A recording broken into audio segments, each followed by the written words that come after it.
Hello, good afternoon.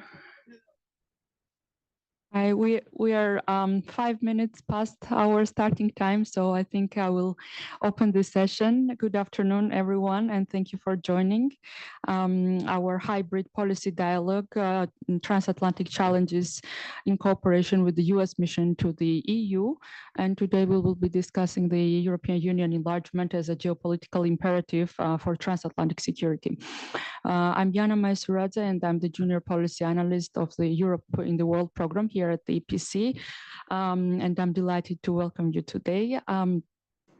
Enlargement returned to the forefront of the EU agenda as a geopolitical priority following Russia's illegal and unprovoked aggression and war against Ukraine. The European Commission's political guidelines for 2024-2029 list enlargement as a geostrategic imperative.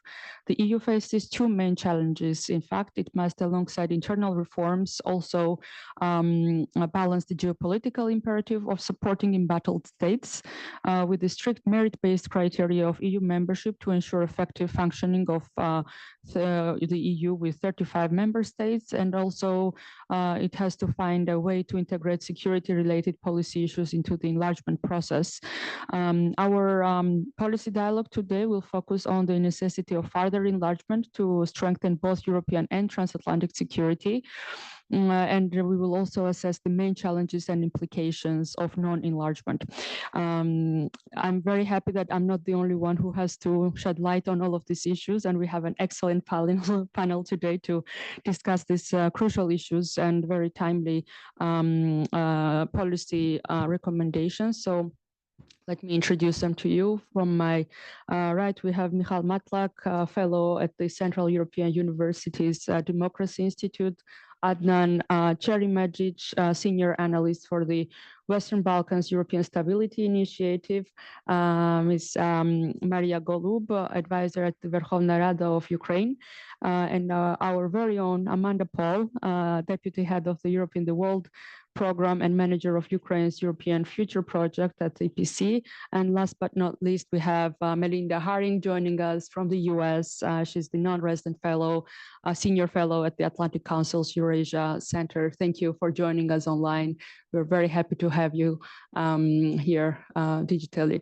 Welcome to all the speakers. Welcome to you. Thank you for joining. And before I pass the floor to our first speaker, let me just give you housekeeping rules. Our session today will actually last for 90 minutes. I will start with a few opening questions to the speakers, and then we will engage in a conversation. Afterwards, I will also open the floor to you, to the audience. I will also invite the online audience to put your questions in the chat box. I would advise to make the questions very short and concise so I can read them at a glance. And then we will wrap the session up with recommendations putting forward.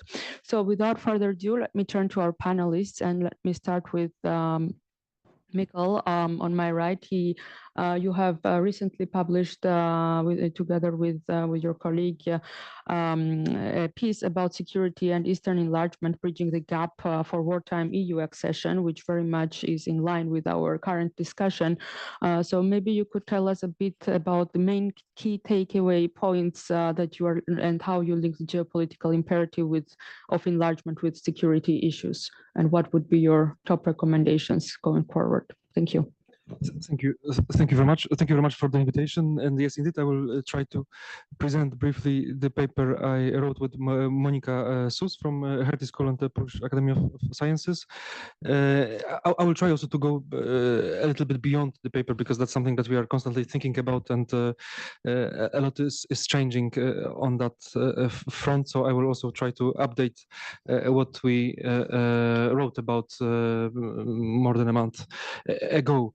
So first of all, what we think is key is that we should think about these two policies, the enlargement policy and the EU's security policies, as having one goal, when it comes to Ukraine. We want to see Ukraine as an independent country that is flourishing, and both policies should have the same goal, meaning help Ukraine first of all keep its independence and keep its statehood. The enlargement obviously is a much broader policy, and I guess we will discuss also the question of other candidate countries where the situation is different. But here I will focus on Ukraine as the security situation there is obviously the most difficult one. So the first point is that we think that the enlargement policy shouldn't be focused solely on the current enlargement methodology that was created before the war started, obviously, and is concerned mostly with the state building aspects and the rule of law, also after the crisis in Poland and Hungary. And in my understanding is that this methodology was created with Western Balkans in mind. That's why here it seems to be necessary to think about it differently. The other key aspect beyond the rule of law is obviously economy, and here the EU has first of all in its DNA economic governance is strongly present, and then there is a lot of competence, especially in the DG NIR, on that. So here we are much less afraid when it comes to that aspect. But where we think the strategy is missing is the security element, and that's why we are proposing to strengthen that part in thinking about enlargement.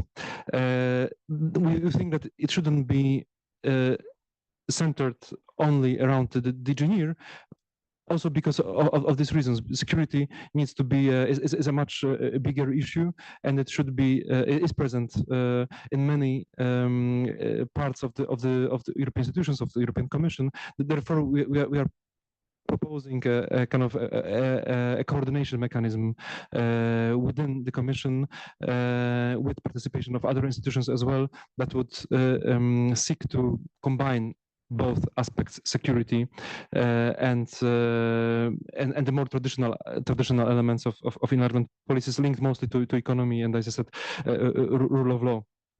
Then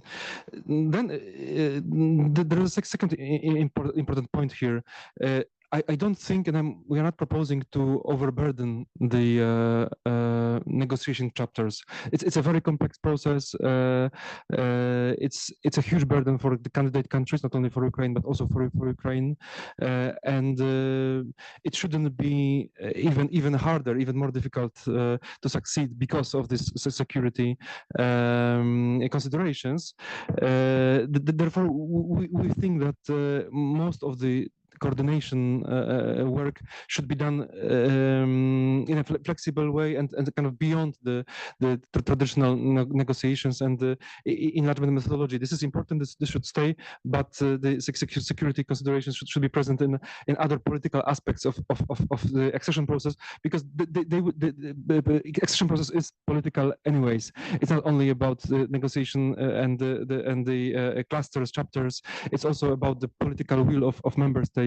And this is where we would locate the security considerations much more than just in the negotiating chapters. Also because if we revise the methodology, like if we go too far, it could lead to kind of unnecessary breaks in the negotiations, which we don't want. So this is why we would think of coordination mechanisms beyond the existing methodology. We are writing in the paper about Agenda 2030, and I think it's an interesting and important idea. It worked quite well in the previous wave, before the previous wave of enlargement.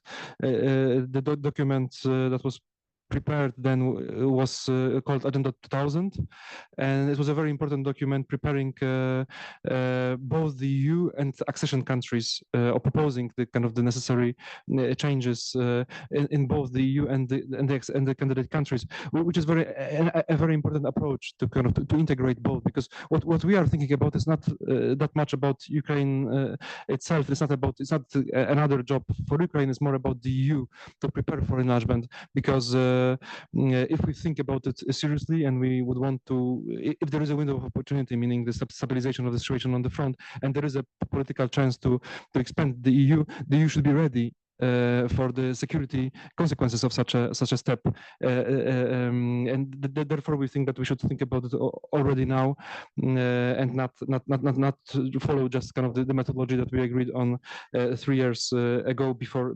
the full-fledged invasion started. And then obviously what is very important and key for us, and I know that Paul Taylor wrote about that also a piece for the EPC, is the relationship between the EU and NATO.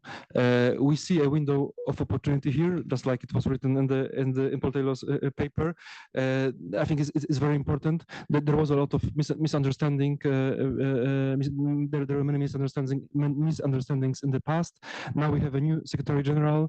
We have also a new European Commission, so it's a good moment to think about coordination more strongly. It seems that it's very much needed after the changes in the White House.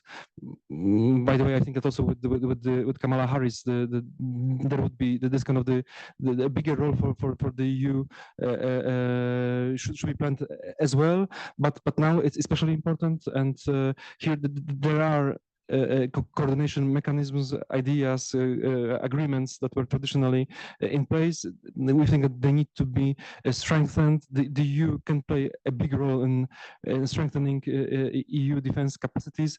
Obviously, it's obvious that its role is there when it comes to industry, because the competences are there, but it can go beyond that. There are many coordination mechanisms that sometimes might even go beyond the treaties. We saw the EU acting beyond the treaties in the COVID crisis, for example, and in many other instances that can be discussed. It seems natural that these kind of innovative approaches should be used also now when we deal with such a huge crisis like we see in Ukraine. And it's important that there is an agreement between states who have traditionally different views, and this is I think a big question to be discussed also maybe later. That there are countries who traditionally saw the alliance with the US and NATO as the natural kind of the part responsible for defense and security, and countries who were more in favor of European defense, like for example France. Now it seems that there is a window of opportunity also here, because Baltic states and Poland and other countries see the necessity of strengthening of the role of the EU in this business, and countries like France tend to understand a bit more the situation in the East. Although there are many dangerous aspects here, and I'm really not sure what will be the kind of the situation in a few weeks. We see today that there is a meeting of the Nordic countries and Baltics with Poland in Stockholm. It might lead to positive outcomes, meaning kind of more pressure on common initiatives, but it might lead also to separation within the EU. So I think this is an important political problem, and obviously what I think would be much better is if we see at least a certain kind of unity within the EU on these questions. Thank you. Thank you, Michal. Okay, of course. No, we will definitely come back to your points. Thank you for summarizing the main key takeaway points. I mean, it's adapting of enlargement methodology and agenda by 2030, establishing an interinstitutional horizontal steering group on Ukraine's accession, and institutionalizing the strategic dialogue between the EU and NATO on security guarantees for Ukraine. Very easily said, but it's very hard to do it in practice. We will definitely come back to the institutional part of enlargement plus security, but let me turn to Maria now to bring more of a perspective from the Eastern flag, particularly Ukraine, about how enlargement is viewed from Ukraine, and also how is Ukraine's accession negotiations progressing. Thank you. Thank you very much. Indeed, it's a very timely discussion, and for me, it's a pleasure and honor to be here with you today. Thanks a lot to the previous speaker for the very structured and insightful presentation. Indeed, timely discussion we are having today. Today we finally have a new commission in place, and it looks like this commission is a very in favor for the enlargement. There is a commissioner for enlargement from the liberal family, and it seems like there is a nice line which aligns security and enlargement, meaning that we have indeed a commissioner for defense.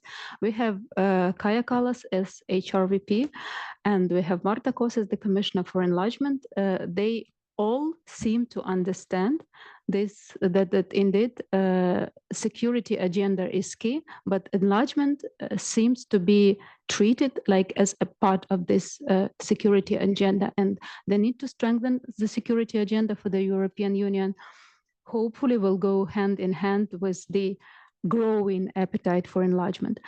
And this, of course, brings us hopes. Coming back to Ukraine, unfortunately, the situation on the front line remains very challenging.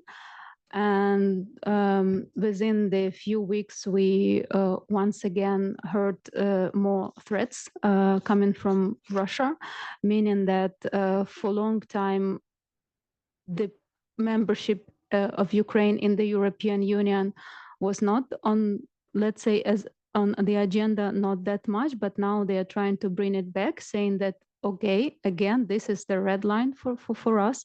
Of course, we in Ukraine, we see it in a totally different way. For us, first of all, our future membership in the European Union is the legitimate place to be. And second thing, this is exactly what keeps the morale of our soldiers who are now fighting in the trenches very high, because this is exactly how they see it. They are not only fighting for Ukraine, to bring back our territories, to bring back our people, but also to defend European values and to defend this, our legitimate European choice, which for us was pretty clear since the first days of our independence. And it was like carved in stone after the Revolution of Dignity. The process is pretty well structured in Ukraine, and I would say that we have, let's say, three key focuses of the negotiations and enlargement process and accession to the EU, which could be linked to communication, coordination, and cooperation. Coordination is key because, of course, we can talk a lot about the political will and political aspects of this process, but technical bureaucratic process is also important.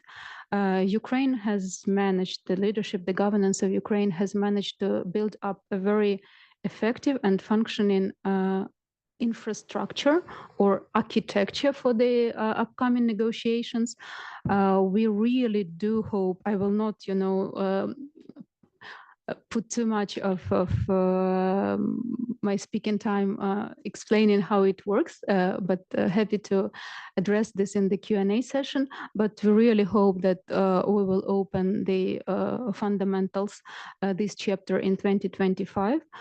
We have a very good, as I mentioned, infrastructure or negotiation architecture in place, with all the key institutions being involved, government institutions, then parliament, of course, the Verkhovna Rada of Ukraine has the key role, but also we are trying to make sure that, and this brings us to the second point, which is cooperation, that everyone is involved. It's very much important for us to involve and engage with the business community, because our accession to single market is the challenge and an opportunity for both sides.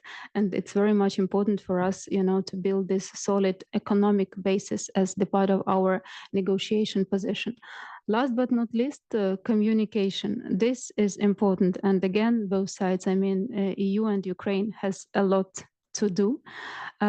We still have to do a lot to explain our people what does it actually mean. Although we enjoy this 90+% of support when it comes to the membership in the European Union, but still more needs to be invested into, probably from a different angle. just trying to explain what are the benefits of our future membership in the EU. But same for the EU side. It's very much important that we are on the same page with our key partners, and we see this enlargement as the win-win, which is the case. Indeed, I remember I came across a very interesting study that clearly shows that if we speak money language, sometimes our colleagues from the institution prefer numbers, not only political statements. Indeed, the upcoming membership, full-fledged membership of Ukraine in the European Union will be very beneficial and will bring concrete growth in terms of money, in terms of GDP growth to the European Union. And this is exactly how we would like to communicate this upcoming enlargement process. Last but not least, today in the morning, I really enjoyed a very nice conversation with a person. She belongs to this tech world, a little bit out of politics, but what she said, it was like a totally different perspective also for me. She reflected that, European Union as we know it, for sure will not be the same. But in let's say in 5 years, in 10 years, I would specifically try to avoid concrete timelines for the upcoming membership of Ukraine in the European Union. But again, happy to discuss during the Q&A. But what she said is that unfortunately, for the last 20, 30 years, the European Union has always taken more reactive role, reacting to the challenges, to the crisis, whereas with Ukraine on board, probably for the first time, there will be a chance for the European Union to become a truly geopolitical player with the more proactive role on the international area. And I can't but agree more, not only from my Ukrainian perspective, but also for the European perspective. And I really hope that within the next, let's say, 3, 5, 10 years, we will see concrete steps in this direction. I hope so too, Maria. Thank you for the overview about where Ukraine stands in terms of enlargement, and also telling us about the 3 C's of coordination, communication, cooperation. I think it's very much fitting into where it should be in terms of relations with the EU, and also cooperating, coordinating, and communicating about security guarantees for Ukraine. Thank you for your insights, and let me turn now to the Western Balkans. We heard a bit about the eastern flank. We will come back to it in the later in the discussion, but Western Balkans have been in the waiting room for the EU enlargement for a very long time. So let me turn to Adnan now to enlighten us more about the situation on the ground in the Western Balkans. Where do we stand in terms of the enlargement in that part? Thank you. First of all, thank you very much for having me here. I hope everyone can hear me well. And I hope that I brought you a nicer weather as of tomorrow from Berlin, because here it's really not inspiring. I actually want to stay in Ukraine and go back to 24th of February 2022, because just after a couple of days of the full-scale invasion on Ukraine, it was 2 men, High Representative for Foreign and Security Policy, Mr. Borrell, and Secretary General of NATO, Stoltenberg, who came out almost simultaneously with a very similar statement, saying if Russia is really successful in succeeding very quickly to conquer what it has planned in Ukraine, that it will not stop there, and that the next targets of Russian assault on the security and political architecture of Europe will be first and foremost Moldova, but also Western Balkans. And I think for anyone who superficially follows Western Balkans would wake up that day and say, wait, what is he talking about? First of all, Western Balkans are surrounded by EU member states. All 6 of them have perspective of joining the EU since 2003. Actually, 3 out of 6 of them are full NATO members. to have either NATO or EU military forces. And at that point, 2 or 4 were ready to negotiate on the EU membership. So superficial observer of the situation in the Western Balkans would be, wait, what do you mean? Because we have so much instruments, we have been engaging with these countries on the EU accession process, and actually we as a West have been investing quite a lot in stabilizing these countries. But for those of us who either come from the region or follow the region very closely, this was not a surprising statement. Not necessarily that Russia itself would conquer or get into the Western Balkans, but that the actors that were active at that point in the region would use the distraction, disunity of the EU and the US to actually push forward some of their agendas that they've either been announcing or that they've been trying to push forward in the region. And the reason why we were in that situation in February 2022 is because de facto EU or European Union and enlargement policy has dropped the ball in 2014. Not to go back to 1990s, US came in first, stabilized the region, brought peace in Bosnia and Herzegovina, prevented a bigger disaster in Kosovo. Then we had both military and state building efforts across the region. We had from isolation of Serbia to integration of Serbia. We went full scale. And we actually offered these countries EU membership perspective. We offered them stabilization and association agreement, visa-free regime. We offered different ways to try to integrate them partially, energy community, transport community. So a lot has been done, but in the essence, the 2014 for me was the moment where EU really dropped the ball.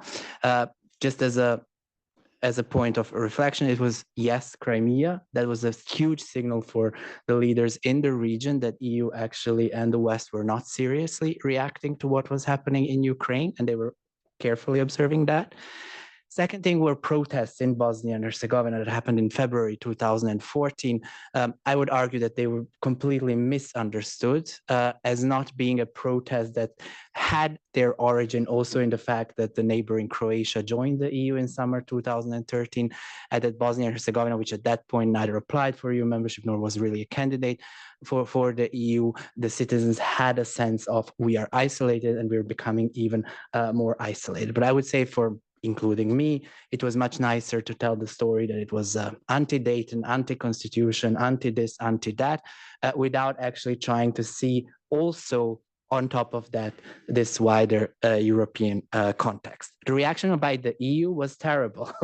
I mean, Mr. Juncker came out in July 2014 saying there will be no enlargement until 2019. No country will be joining. Berlin, trying to catch the ball, really dropped the ball even further, with Angela Merkel, Chancellor, basically putting in force Berlin process, which was not aimed to support the EU accession process of the region, but was aimed to, let's see what we can do outside of the EU enlargement process and see if there is a potential for regional cooperation before further integration. So when we came to February 2022, and when the things became extremely serious, and when the EU and the West finally realized that not just the Russian, but also that the other elements inside the European security architecture were pushing for their own agendas, it was clear both for Mr. Borrell and Stoltenberg, but also for the observers, that the situation in the region was very fragile. Since February 2022, just briefly, we had, I don't want to go into details, we can in the Q&A, and I will simplify just for the sake of the minutes. We had two big security challenges in the region. One was obviously north of Kosovo. In the late 2022, we have seen a collapse of institutions. We have seen a reversal of everything that was achieved up until 2014 when the EU dropped the ball. Serbs left political institutions, left public administration, left judiciary, left police, basically left the area to no man's land. That has over the time led to a return of paramilitary activities, mostly by Serbs in the North Kosovo. There were evidences also shared by the US intelligence that they were supported by Serbia and Belgrade in developing their abilities to act. And eventually in 2023, we have seen the use of violence for the first time in the after the US interventions in the region. And the situation in Kosovo since then has not improved. It hasn't escalated to a full-scale conflict, but it hasn't improved. In Bosnia and Herzegovina, again, for the sake of simplification, 2021, we have seen the attempt by the ruling coalition in Republika Srpska entity to collapse the BiH state-level institutions. This threat included a seven-step plan, which was adopted by the ruling party in October 2021. And as its seventh step, it included also use of violence. As a reaction to those announcements, we have seen also announcements from the other sides in the country that they would also not hesitate from using violence to prevent the implementation of this plan. And since then, in Bosnia and Herzegovina, we have seen the partial implementation of this plan, not to its entirety.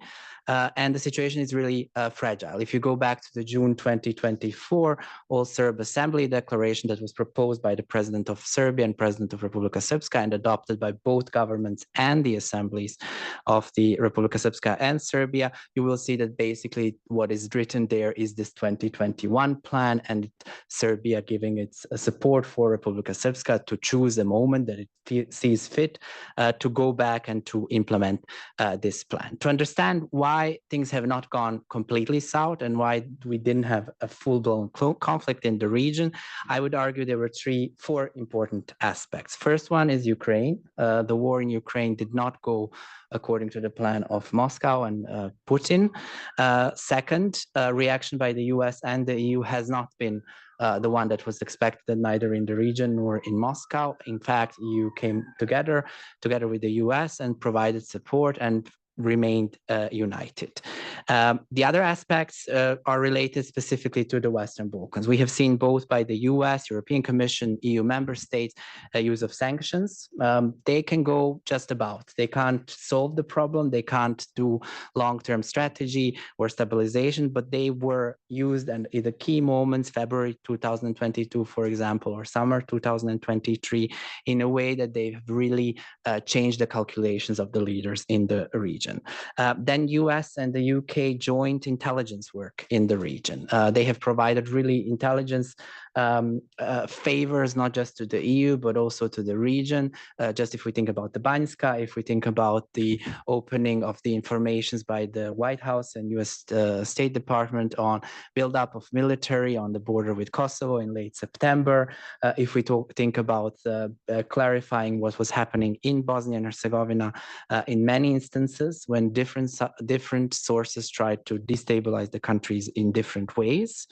And the third, which is actually the weakest of them all, is the attempt to revive the EU enlargement process. And that's where I want to keep as maybe last point from my side. As I said, up until 2014, it was, yes, US intervention. It was efforts to state build. It was the efforts to enlarge NATO to those countries that wanted to join to NATO. But in reality, it was the promise of EU membership that has kept the region more stable than it actually should have been if you would read the statements and if you would look at some of the activities of the actors in the region.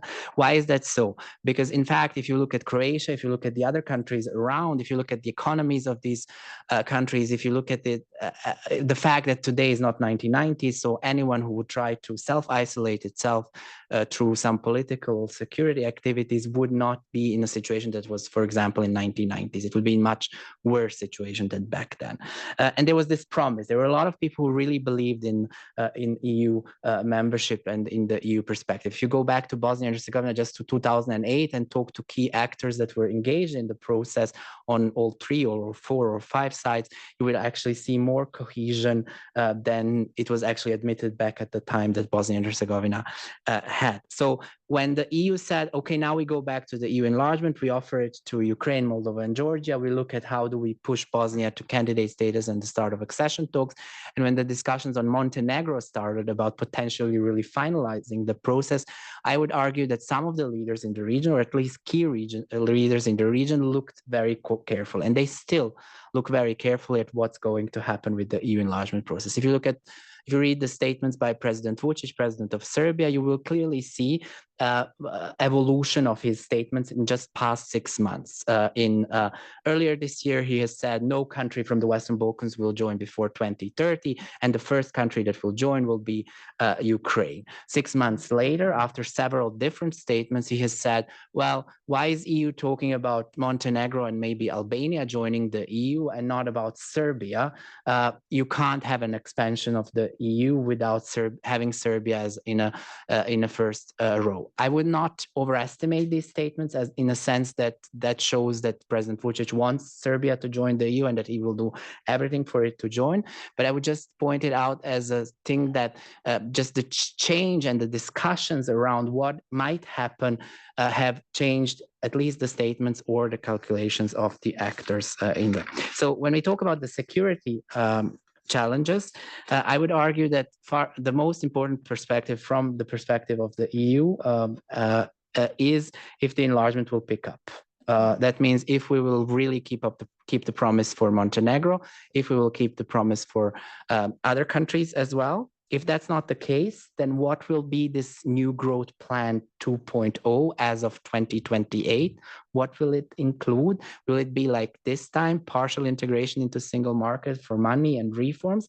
I find this time around to be very cynical. I don't think that it will be hugely successful in the region, but I hope that the Brussels will not draw wrong conclusions by saying, okay, we tried this and it didn't work. I think the problem is that the price coming on as a result of the reforms and engagements is not big enough to change the calculations in the region. And the last point where EU enlargement and security bring together is, what if Serbia will not join the NATO? Or what if some other countries in the region will not join the NATO? Then the question for the EU is, to what extent is it able, through its enlargement process, to have an attempt of an acquis or an attempt of a discussion what is needed to basically be sure that it will not have a member that will be working against its own security interests. Of course, I would argue that the easiest would be for all 6 to join the NATO, but that's something that we can pick up in the Q&A. Thank you, Adnan, for this comprehensive overview about the situation in the Western Balkans with a bit of history and background, but also what is happening right now with the growth plan and also membership within NATO and towards the EU. In fact, enlargement package would also include other candidate countries that we haven't mentioned today yet. So let me turn to Amanda to tell us more about the rest of the candidates which are also included in the enlargement package that we haven't mentioned them yet. And maybe you can also tell us what the candidate countries bring into the EU and how this is a two-way process and also beneficial for the EU. Thank you. Thank you, Iana. It's nice that I get the difficult countries because you're referring to Georgia and the country that I know the best, Turkey. But I'll come to those in a minute, but I just want to make a couple of points actually about enlargement in general. And it may seem a bit strange to repeat this sentence, but I'm going to repeat it anyway. Europe's security rests on its neighbors' long-term stability and security.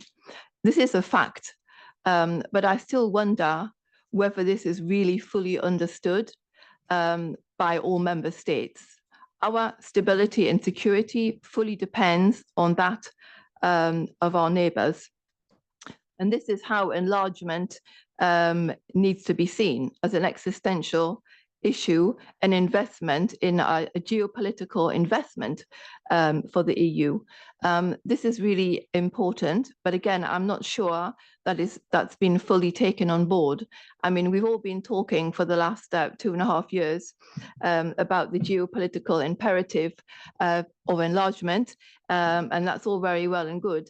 But it can't just be a statement, because at the same time, we have in parallel these ongoing discussions about how we can't have further enlargement without carrying out internal reform. I mean, not to enlarge to, let's say, an EU of 35 plus countries. Of course, if you would have 1 or 2 countries, then it's possible. But actually, the fact of the matter is, it's possible to have enlargement without carrying out any reform, because that's what happened in the past. You integrate the countries, and then you start to do the reform. This was the case actually back in 2004. There was no major reform before that happened. The Berlin process was actually something that happened slightly during or afterwards, but there was to use the argument that you can't have enlargement without doing reform is not true. And I don't want us to find ourselves in a situation again where this becomes an excuse. Because as I started off by saying, this is about European security and its stability. And it's important that the EU has actually learned the lessons from the past in this respect, the lessons from 2008, the lessons from 2014, and the heinous lessons that we've been seeing rolling out in Ukraine following Russia's full-scale invasion of the country. There needs to be this very clear geopolitical vision and no more inconsistency. And this, of course, starts, as was previously mentioned, by actually ramping up military support for Ukraine. I mean, the EU has spent the last 4 years wondering what they would do about a President Trump return to the White House without actually having any sort of plan in place for that. And now we have President Trump back in the White House, and we're still wondering about how we're going to deal with that and how we're going to take more responsibility for our own security. But the key point now is to actually secure Ukraine, is to actually increase military support for Ukraine now, so that there is no collapse of the front line, which will have very negative ramifications for the EU. So this should be the first, for me, at least the first sign that the EU is really serious about its own security and stability, because without security in Ukraine, there will be no security in Europe. This is clear. And also, I think it gives us a better narrative when we, well, not me personally, but when EU officials and other significant people are traveling around the global south, asking the global south to change their policies vis-a-vis Russia, to give more support to Ukraine, because the slogan that we hear all the time is that Ukraine is an existential security threat for the EU. And this is correct, it is. But if that's the case, why are we not doing more? And this is what we hear from these countries, from governments in these countries, whether it's South Africa or India or Brazil or some other country in the global south.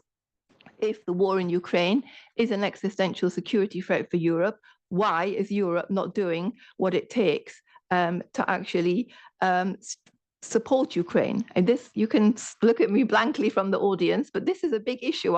This is an issue, and we have to ask ourselves that question. I think the other thing that we can do, I'm going to come to Turkey in a second, is that we need to really learn the lessons actually from the war in Ukraine, because they can teach us many, many things in terms of cyber, protecting infrastructure, how we can better deal with disinformation and other cyber attacks, because we've seen how big the Russian suitcase is from the recent elections in Moldova, the presidential election, and the referendum on the EU. I mean, we've seen how big it is, and there's many lessons that can be transformed, I think, or taken from Ukraine to better strengthen the EU's ability to do more in these areas, but also to strengthen its own resilience, as well as the resilience of its partner states. So these things are worth bearing in mind. Now, just coming back to Georgia and to Turkey, I mean, first of all, what's happened in Georgia for the Georgian people is a tragedy. They had an election basically stolen. There's now an EU election investigating mission on the ground. We will wait to see what the results of this is before there's final decision over what the EU's policy will be towards Georgia. But what's important is that the EU actually has a clear strategy or policy towards engaging with Georgia. There needs to be a recognition, despite the fact that the country is rather far further away, that it's geopolitically or geostrategically important. Georgia is a country on the Black Sea. There's a population there that view its only future as part of the EU. So there's a need to find mechanisms while dealing with Georgian Dream government, also to continue to engage with society, with civil society, with local actors on the ground in different regions, to keep the EU alive. Not just in Georgia, but in the broader region. And I sometimes have the impression that the South Caucasus is viewed as being very far away and not that relevant. And this is wrong. There needs to be ongoing engagement with this part of the world, because we can see that in the South Caucasus, there's a geopolitical shift. There's a geopolitical evolution. You now have an Asian pivot into the South Caucasus with a much bigger footprint from China, from India, from the Middle East. And these are working against, our democracy in the region, our interests, whether it's political or economic, but also the values that many of the population in the region actually hold.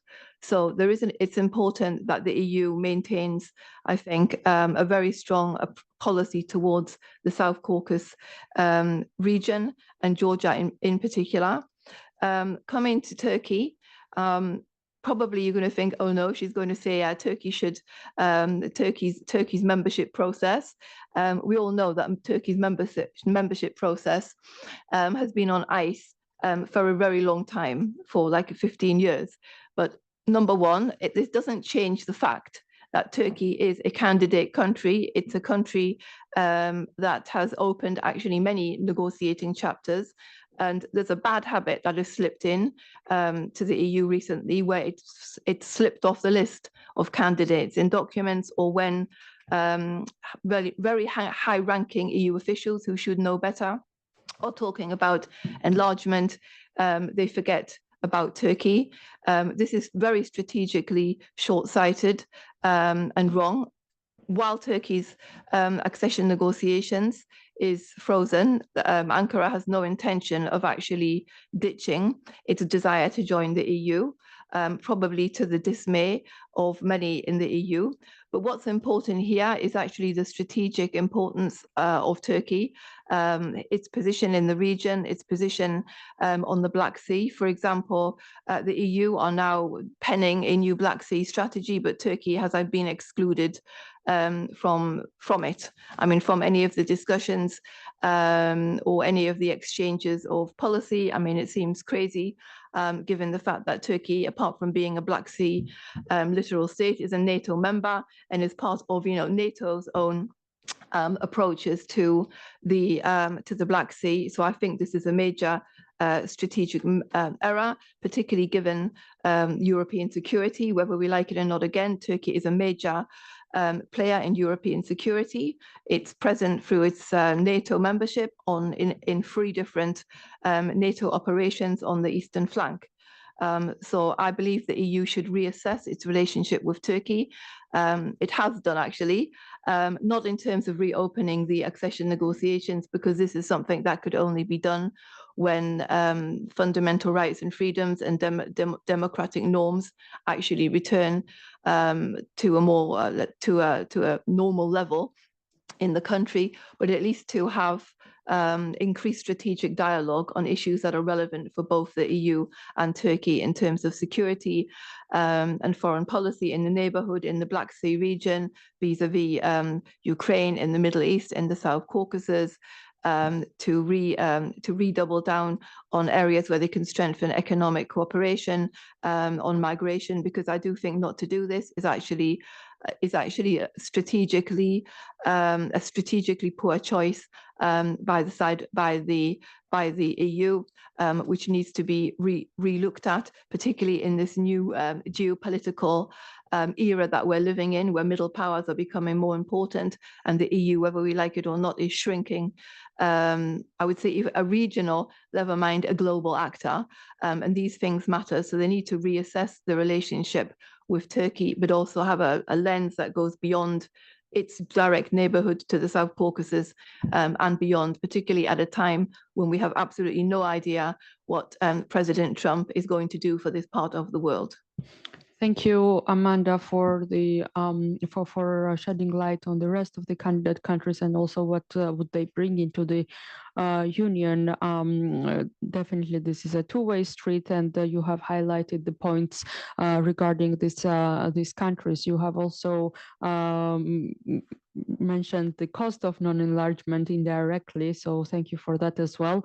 And lastly, you mentioned the incoming President Trump. So this leads me to Melinda. Melinda, you have been very patient, so we are very happy to have you join us, and please share with us what we should expect from the other side of the Atlantic regarding security and regarding enlargement. How do you see this link from your perspective, and how do you see US supporting the EU in its enlargement ambitions? Thank you.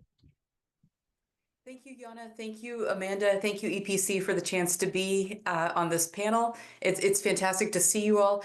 Amanda, I think you have put down the challenge very well. Is Europe real, and is it going to get serious about its security? And I think that's one of the big open questions. So before I zoom into the United States, I read an interesting paper this morning by a great colleague, Dimitar Bichev, and he made a couple of, I think, good nerdy points about enlargement. And he said that the war in Ukraine made it seem that the EU was on the cusp of a big bang expansion like we saw in 2004, 2007. And he said that's wrong. He said there's no easy wins on the immediate horizon or into the 2030s. So that's something that I'm keeping in mind. Now, let's zoom into the US picture and how this interacts with the EU. So Trump's election and the EU enlargement discussion in Ukraine has made Brussels the center of gravity for Ukraine and no longer DC. And that's not something that that an American likes to admit, but Brussels is the king in Kiev now, and you see that in a lot of the discussions when you're in Ukraine. And the EU ambassador is going to play a very big role, especially in the next 4 years in Ukraine. So let me talk a little bit let me get out my crystal ball and tell you, Iana, what I see about the Trump administration. We're all studying them pretty closely. So let me say a lot of really obvious things. Europe, you're no longer our best friend. You are no longer going to be the priority region for the United States in the next 4 years. Trump's going to do a lot of obvious things. He's going to pull out of the Paris Agreement, and he's going to slap on tariffs on EU goods, and we all expect that. The piece that's a bit new is his administration is going to be focusing on cutting wasteful programs, and this will probably include our international programs. And these are programs that are very ordinary that support EU enlargement. So I think you're going to be even more on your own. These assistance programs are probably okay this year, but next year I would start to worry. The big question, though, is over Ukraine. The U.S. is the largest supplier of military equipment to Ukraine, hands down, and Trump could zero out assistance on January 20th. This is not, this scenario, if you're looking at scenario planning, has quite a bit of likelihood behind it. We've all been studying the nominees, and at first the nominees looked pretty good. Michael Waltz, who has been nominated to be the National Security Advisor, is a former Green Beret. He's strong. We've looked at his voting record. He consistently supports Ukraine. He's met with Ukrainian vets. He understands the stakes of the war for Europe and for the United States. However, the recent batch of nominees don't help me sleep at night. Seb Gorka also has a strong record of opposing Russia. But let's remember, I think that Amanda and Iana wanted me to be on this panel to give you all a wake-up call. The Trump administration is chaos. Trump himself is a chaos bunny. So even if these nominees look okay, they may not last for long. And we also need to contrast some of these good nominees with the statements that Trump and Vance have made about Ukraine. They've promised to end the war in 24 hours. Vance wants to zero out assistance, and he says that this war doesn't matter. So we're trying to figure out what the policy is going to be like. We know that there's discussions right now, and that Trump is trying to figure out what a peace plan looks like. The big sticking point, though, is how can Trump compel Vladimir Putin to come to the negotiating table? Vladimir Putin thinks he's winning, and he's making progress in the Donbass, and the conflict is getting increasingly complex with the insertion of the North Korean troops in Kursk Oblast. The interesting thing, though, about this whole discussion is Trump himself.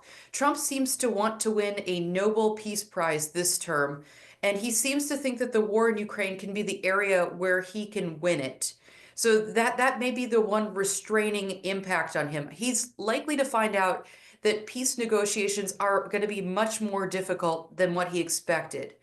So what does this mean for Europe? If Trump zeroes out assistance on January 20th, Europe will be forced immediately to step up assistance to Ukraine so that Ukraine can stay in the fight and that front line doesn't fall, like Amanda was talking about.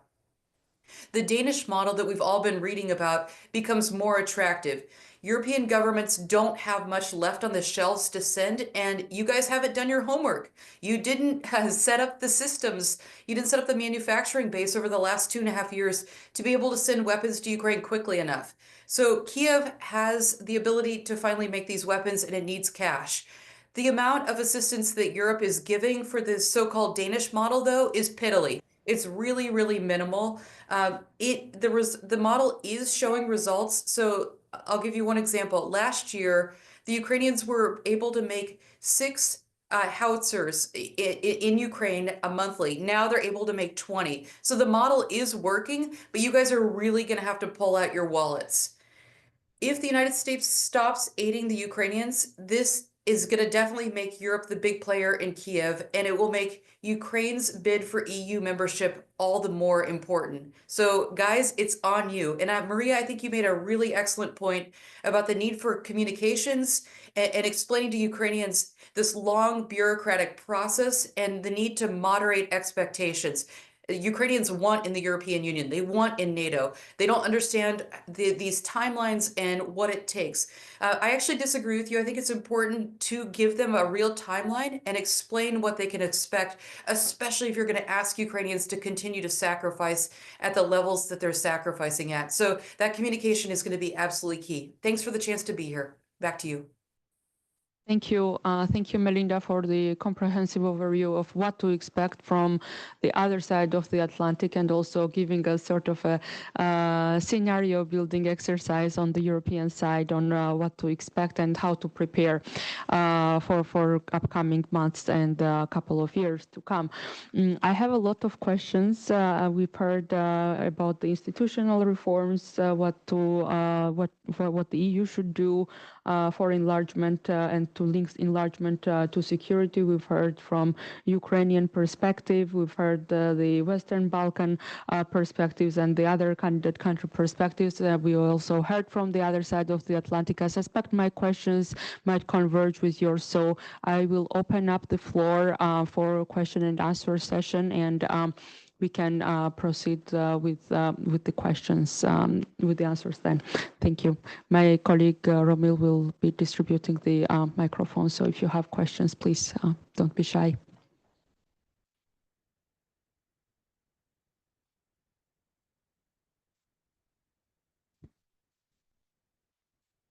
Good afternoon. Thank you so much for such a brilliant panel. My name is Anastasia. I'm the Schumann trainee in the European Parliament. And I've got a question on the politicization of the enlargement discourse, because I think we've seen that enough. And especially when it comes to the so-called wait list or the waiting room.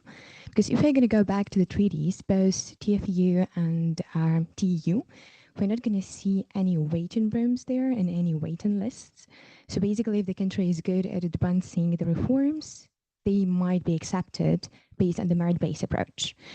And so my question would be, how should we maybe depoliticize this process so that we sort of treat everyone equally?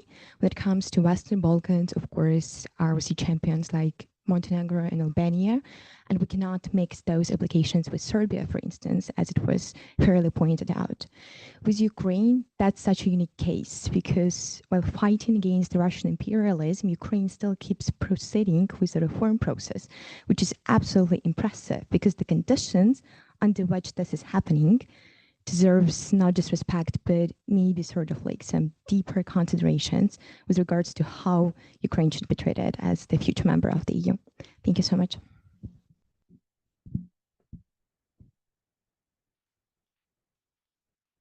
Let's proceed with this question, rightly so. How do we depoliticize this political issue of enlargement plus security? And I will come for the answer to you, Michal, maybe. But then maybe I will ask a question as well to you.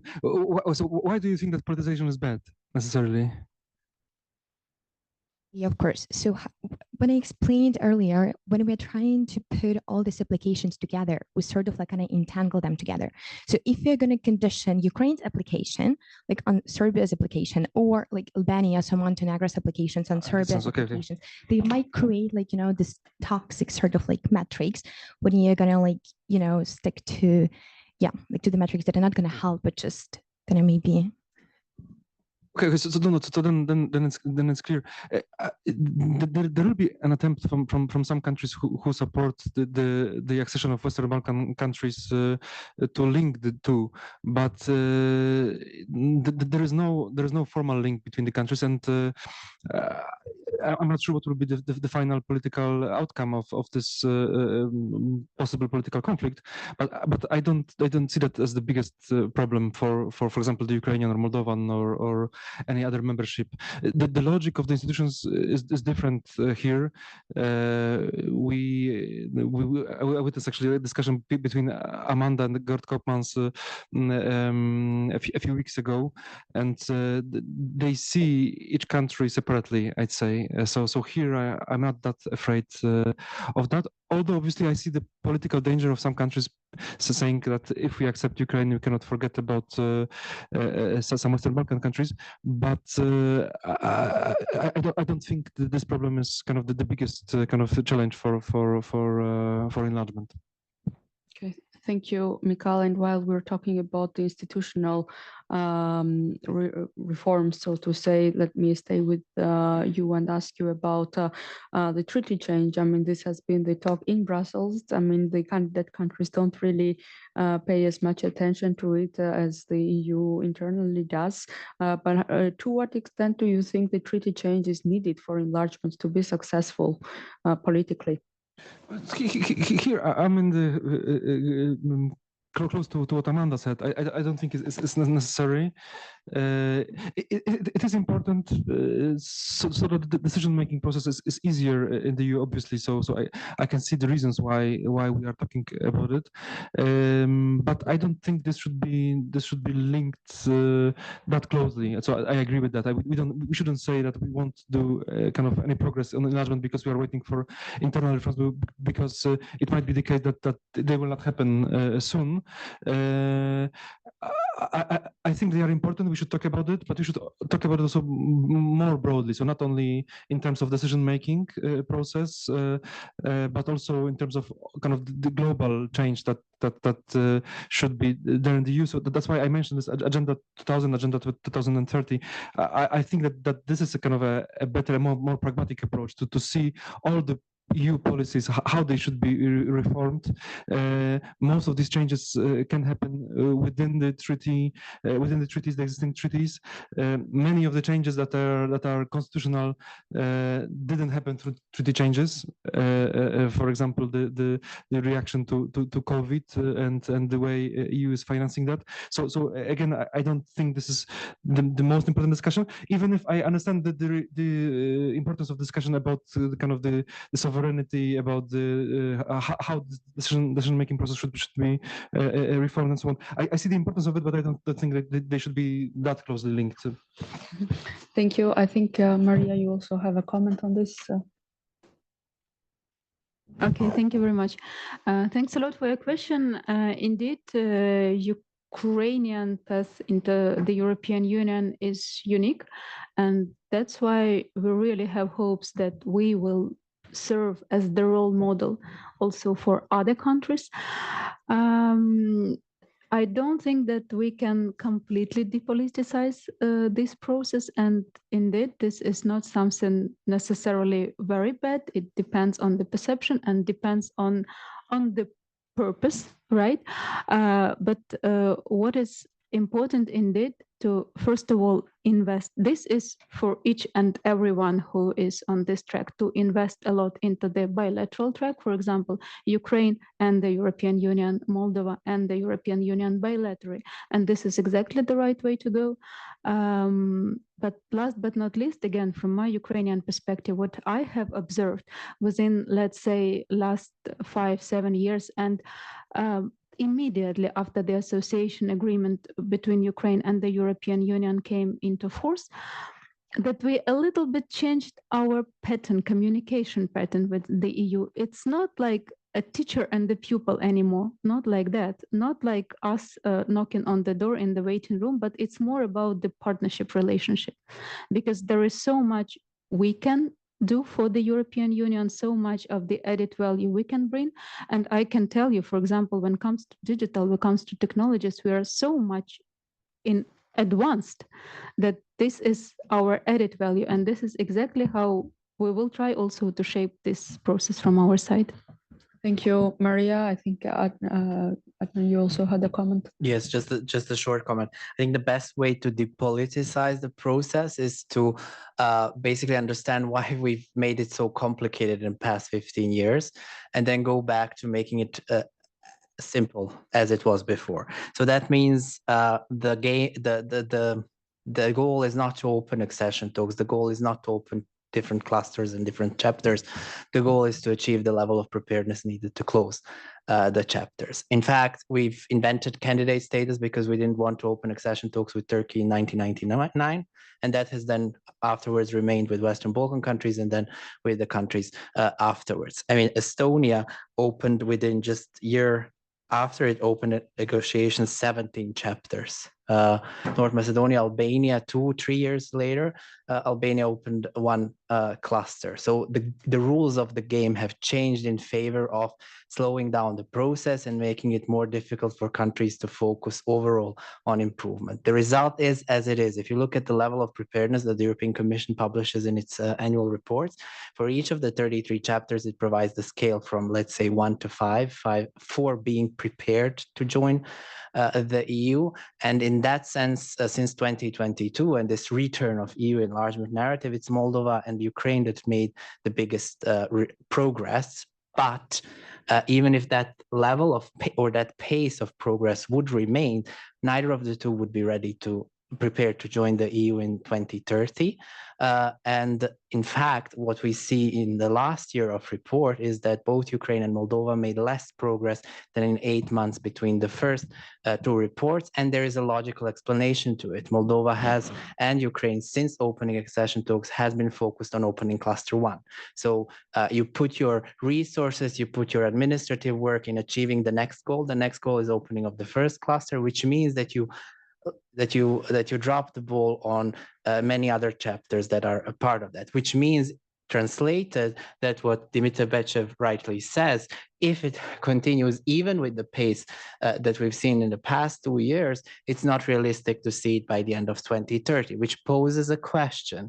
Do we want that as an EU, or we don't want that? If we want that, then okay, let's continue as it is now. If we don't want, for security, economic, political reasons, then we need to discuss exactly your question, and that is not necessarily how to fully depoliticize it, because in the end it's member states who decide it, but just to look at what are the steps and what are the procedures that we've introduced in order to prolong the process, because we didn't want countries to achieve the level of preparedness that is needed. And then let's see if we can work around it. And if the answer is of course no, then we need to look at the different options that are at the table. Thank you, Adnan. We also have one more institutional question online regarding the QMV instead of unanimity when it comes to the intermediate steps in the negotiation process. Yes, of course. So there was this initiative. I think it was German-Slovenian initiative, a non-paper on that issue, but it didn't get support. So this initiative was blocked. I think it would be a good idea. I'm personally not happy that my government didn't support it. I think that this should be way to go to change the way decisions are being taken because this change is possible within the existing treaties. But I think that the fear of this kind of creeping federalization is so big in some countries, and even the fear of the debate about it that is just blocked. But from an intellectual point of view, it would be obviously important to change the way these decisions are being taken. Obviously, because this process can be blocked so many times, especially by one country that we know about, but probably sometimes also other countries can block the kind of positive decisions as well. That I really agree with that. I think it's a good idea. It's crazy that so many times the enlargement process can be blocked, but for now I think it's very difficult to imagine this kind of change. Thank you, Michal. So let me get back to the Western Balkans for a second, because you mentioned growth plan, and I brought growth package, and I was wondering from your perspective, do you see this something as a stumbling stone or a stepping stone towards the enlargement, towards Western Balkans joining the EU? Because this seems like it's another milestone that is a moving target. My answer would depend on what is the goal of it. Listen, it's the result of these incredible amount of debates that we had since 2018 on how do we reform the methodology of the EU accession process, because we thought the problem was the methodology. Is it reversible? Is it not? Is it, and it's a result of the French veto on North Macedonia, and it's a result of also of the need for us think tanks to produce different proposals and different ideas. If you look at the new growth plan, it has tried to include the logics behind a lot of proposals that were there, from more funding opportunities to more integration with the single market, to third, and I think more importantly, to putting Western Balkans at the same level as Ukraine and Moldova, because of the DCFTA and its more modern nature. Actually, Ukraine and Moldova were able to integrate or get much of the benefits more than the Western Balkans have. The idea, I don't like the narrative coming from the Brussels, because it's presented as the right offer at right moment that will change the political dynamic in the region, that suddenly the leaders in the region will step up with the reforms, and that the EU will regain both its credibility and impact in the region. I think that's overselling of the initiative. We can see from the reform agendas that have been adopted. My question is always for each government that I've managed to speak with is, what would happen if you really implement all the reforms that you've agreed in the growth plan? How much would your level of preparedness for EU membership increase? And that we're talking about the December 2027. And most answers I got, first of all, we're not going to implement all the reforms because we can't and we don't want to. There is no political will to do it. And second of all, even if we would have, the level of preparedness would not increase in a way that these countries would be prepared on any of the 33 chapters fully to join the EU. So the goal has been to take on board some of the ideas, some of the initiatives, some of the complaints by both Western Balkans, but also those who have been discussing the methodology, but it has been a very, very light version of it. So I would not oversell it as something that will create new momentum or create new political wins. I think in particular, if we don't immediately start to discuss what's happening after in 2028. And of course, there we have the multi-annual financial framework. We have discussions what's going to happen with cohesion funds, whether that will also mean the reform of the pre-accession funds, what will happen with Ukraine, Moldova, and Georgia, will they join? So it's a big discussion that we need to have, and that it's extremely important to then lead to something that will be much bigger, much more attractive, and with much more ability to have impact, not just in the Western Balkans, but also in the other candidate countries. I believe that the Commission would be able to do that with the help of the member states. Whether that will happen will also depend on how capable the new Commissioner is, how capable the President of the European Commission to understand how important this is for then the period afterwards. And for me, it's incredibly impossible to foresee where this debate will end. Thank you, Adnan. I think we had one more question here.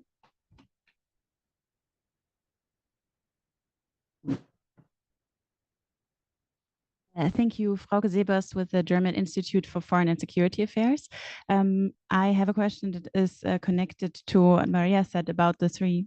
Is it on? Noah? Oh, it's okay. Sorry. Super, thanks. To the 3 Cs, you mentioned that there is a very high support in Ukraine for EU membership, and the same is true for, I would say, most of the member states of the candidate states at the moment, but the same is not true for the member states of the EU, of course, at the moment. Some of them having very low agreement rates, and then I think Gerrit-Jan Koopmans, DG NEAR, said it in this room very recently that this would actually be very easy to derail the entire process based on this.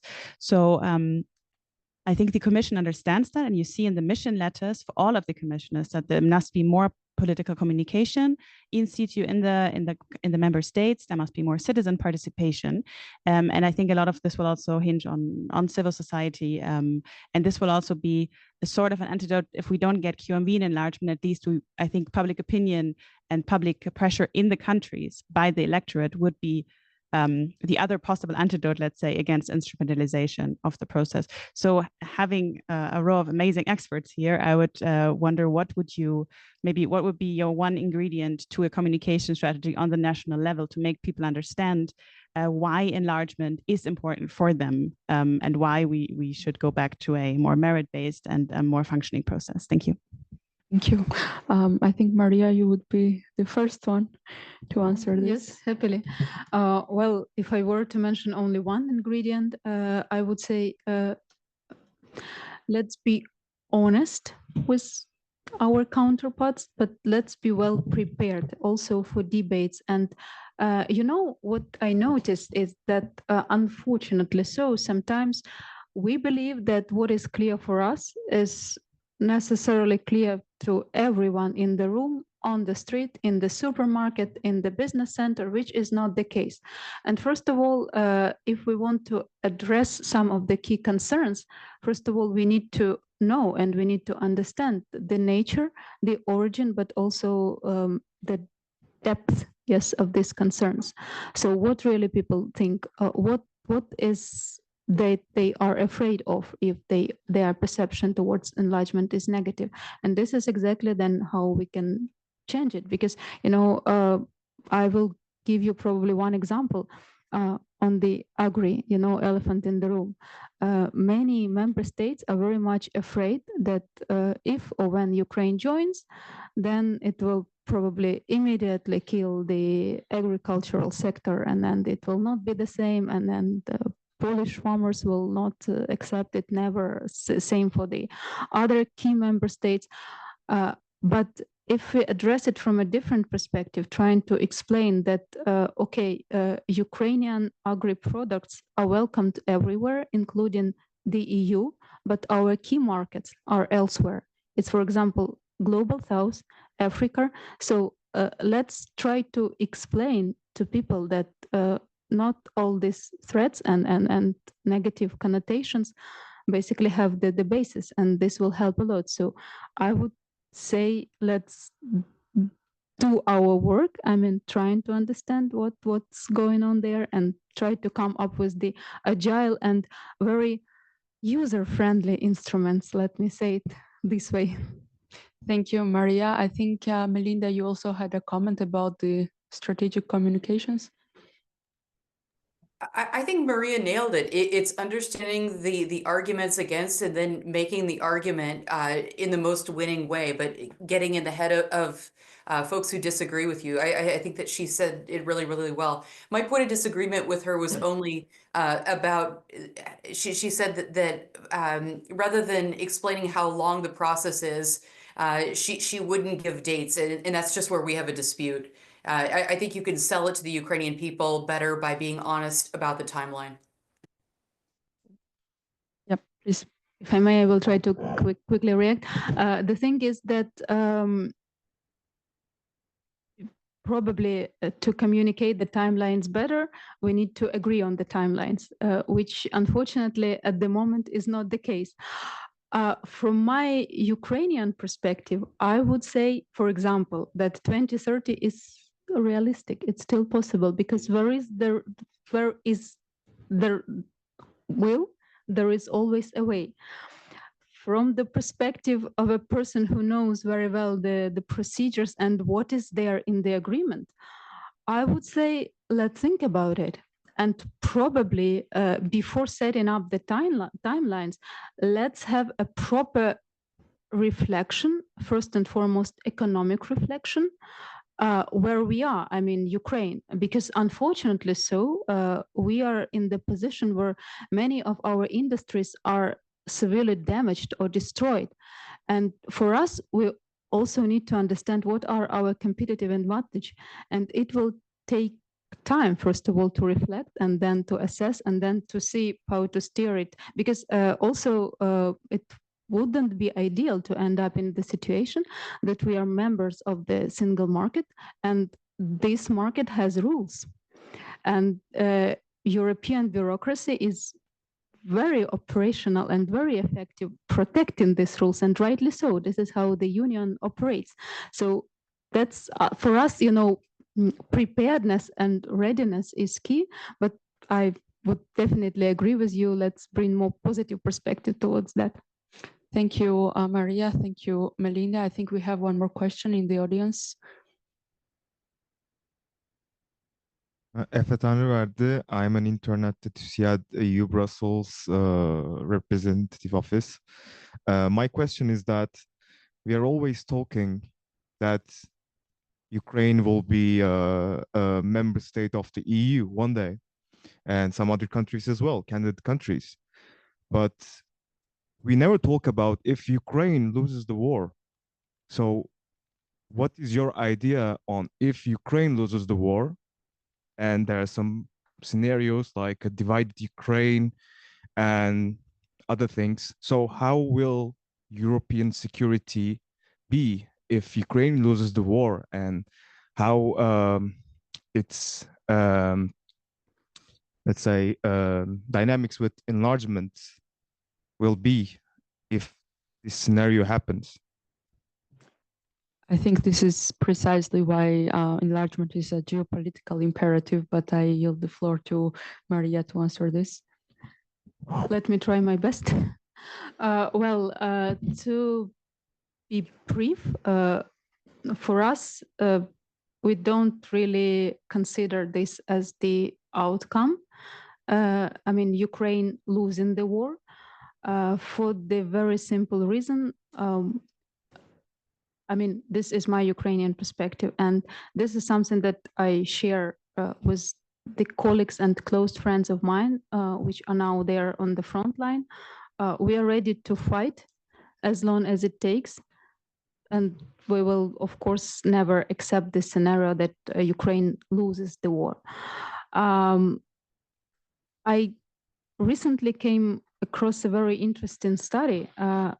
Again, numbers, this is a magic, especially if you talk to our German colleagues. And apparently researchers did a very good job, and they calculated what does this mean for German economy if the situation on the front line develops in the negative perspective. So apparently they will lose like a lot. So it's more beneficial, for example, for Germany to keep supporting Ukraine militarily wise, at least doing the same or being on the same level where they are now, then again, if there is a negative development. And my last point, and this brings, it's a challenge and an opportunity together. Unfortunately so, but this war has now not only a regional dimension. For us, it has never been the case, but some would prefer to see it from the regional perspective only. No, it's the geopolitical fight which is happening. And many are trying to see what is going on in Ukraine. I mean, from the other part of the ocean, but also from the perspective of China and rising autocracies around the world. So even sending this message that Ukraine will not be receiving the same amount of financial support can also have a very negative consequences worldwide. So that is why, for us, there is always a bigger picture, and I think this is exactly how it should be addressed. Thank you, Maria. I think Michal had a comment as well. Well, I think it's definitely an important question. It doesn't seem to be likely that Ukraine loses. If it happens, it means a broader war in Europe, because that's what we are expecting. It would also block the enlargement, I think. So I guess that's why we are here. So to prepare as many possible policies to not to make it happen, and also because of Ukrainians, this doesn't really seem likely. I mean, the advances of Putin, even if we take into account his last successes, are really limited. So I think what's more likely is that the world is stalled in a kind of in a bad place, so to say, that Ukraine is neither with us and nor with Putin. I think that's a more realistic and also a negative scenario, and we also have to prepare for that. But I think this is also why we are talking about so many various initiatives for Ukraine to avoid both negative scenarios, meaning losing the war and also being in the kind of this gray zone. I think that now the EU, most of us understand that being in the gray zone means kind of being seen by Putin as a possible gain just a bit later. But that's why I think that we do support enlargement, because we think that this is just not possible to let any country now be in this gray zone. Thank you, Michal. We are unfortunately out of time, but before we close the session today, I just have one more round to go from the speakers, with one question and one recommendation for the enlargement process, which will be linked to security.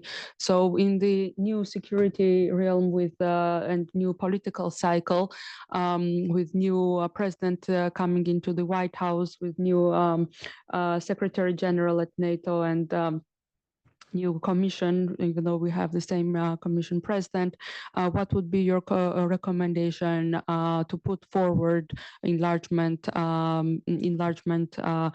plus security combination? So let me start with the reverse order and ask Melinda for your recommendation on this regard. Thank you.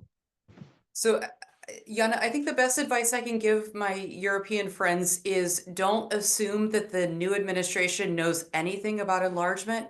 So don't take anything for granted. So this is back to Maria's point. You need to go and figure out what their arguments are against it and make the case in very basic non-bureaucratic language.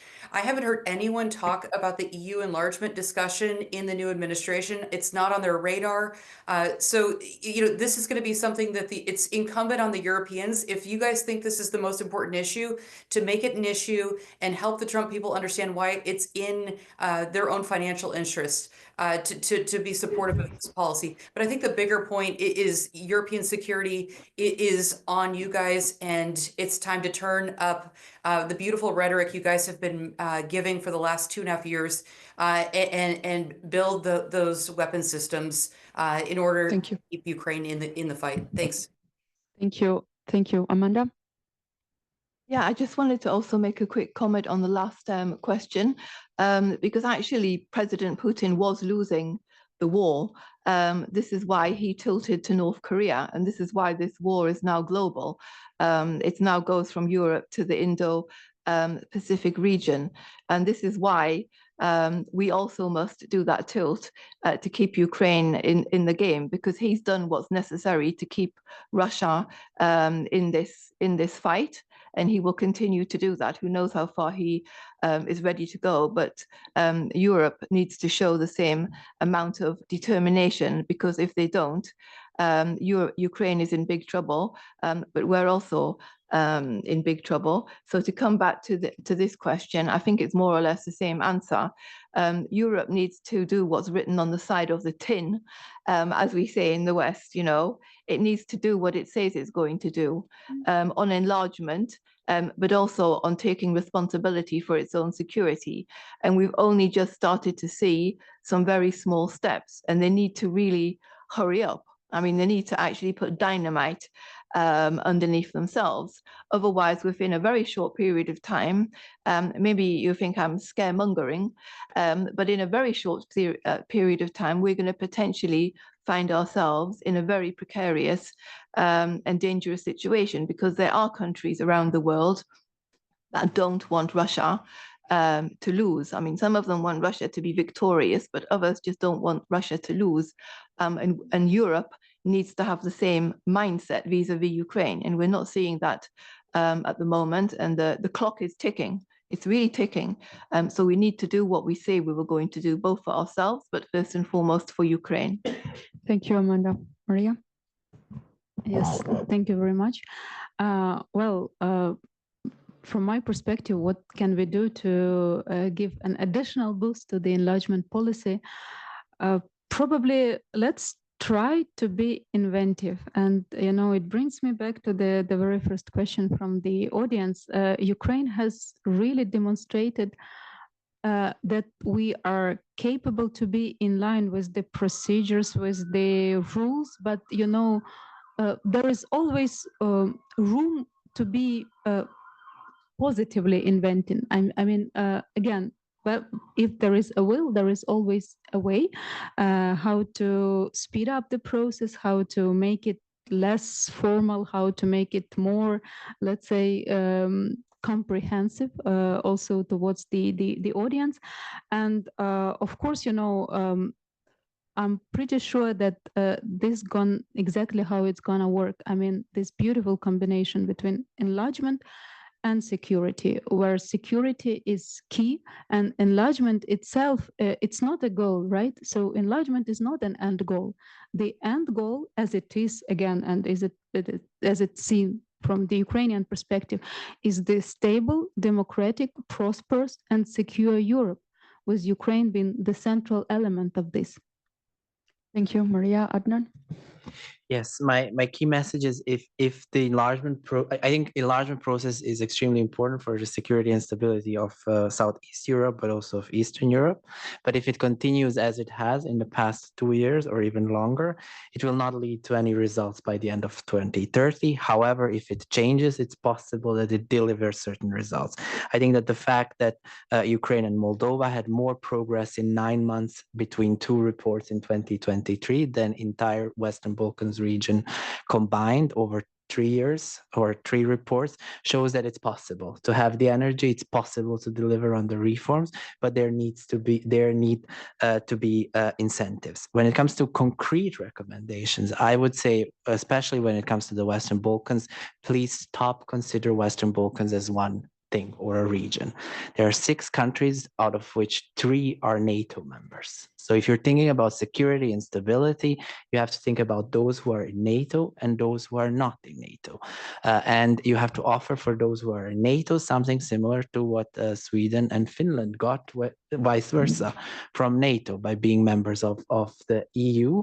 And that is something that could then have a positive spin-off in the rest of the region that is not in the NATO. The problem at the moment, in the past 2 years, but I would argue even longer, has been that this region has been combined together. and that the biggest among the 6 countries is a country that neither wants to join the NATO nor is in the NATO, and that has seen over the past 10 years really a revival of nationalistic agendas that we've seen in 1980s and 1990s. We have seen, wild links between Serbia and Russia on many levels, and the only hope that the Western policy had in this country was this personal relations with President Vučić by different political leaders in Europe, and the fact that Serbia has been very active in selling its weapons to Ukraine. Those are the 2 key arguments. I believe that's not enough for the security and stability, neither of the region nor of the European Union. So in that sense, my recommendation, as I said, when it comes to the Western Balkans, first of all, believe that it's possible to have reforms and deliver and achieve certain goals if the right conditions are there. And second, stop seeing Western Balkans as a region and stop linking all countries to Serbia. De-link those that you can from Serbia. Thank you, Adnan. Back to you, Michal.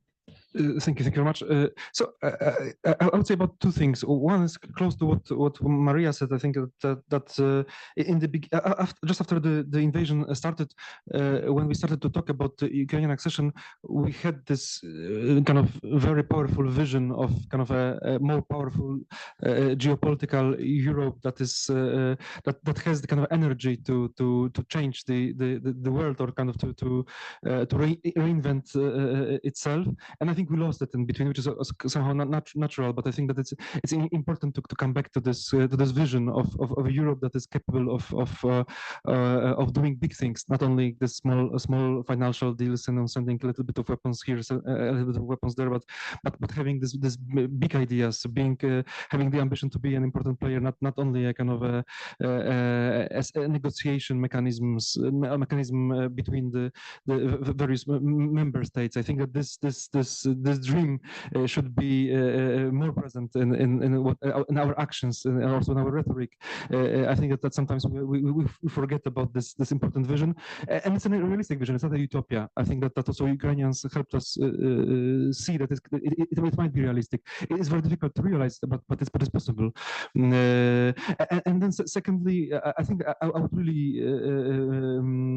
think that the idea of Agenda 2030 is very important. It's a kind of, it should be a full-fledged kind of a report on how the EU should change to be ready, not only for enlargement, but in general to be somehow ready for the future challenges, which are huge.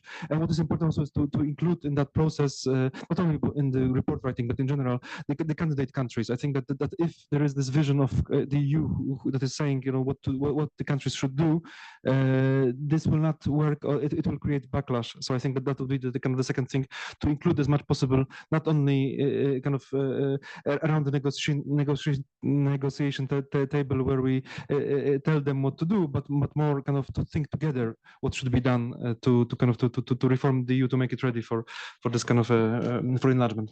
Thank you very much for your insights, for your expertise, for sharing your recommendations about enlargement and linking it to security. Indeed, security needs to be linked to enlargement. It is, and there needs to be a unified security policy integrated into the process of enlargement. Otherwise, there might be a risk of jeopardizing the entire enlargement policy, and then it will lead to loss of credibility for the EU, and also its factor as a geopolitical actor. So with this in mind, and with also in mind the eastern flank of the European Union, as well as the Western Balkans, the other candidate countries, and the institutional reforms, as well as the US perspective, I will have to close the session now. Thank you again for attending. Thank you also for your insightful questions and discussion. And thank you also to our partner, US Mission to the EU, for working on this topic with us. Thank you. Have a nice afternoon.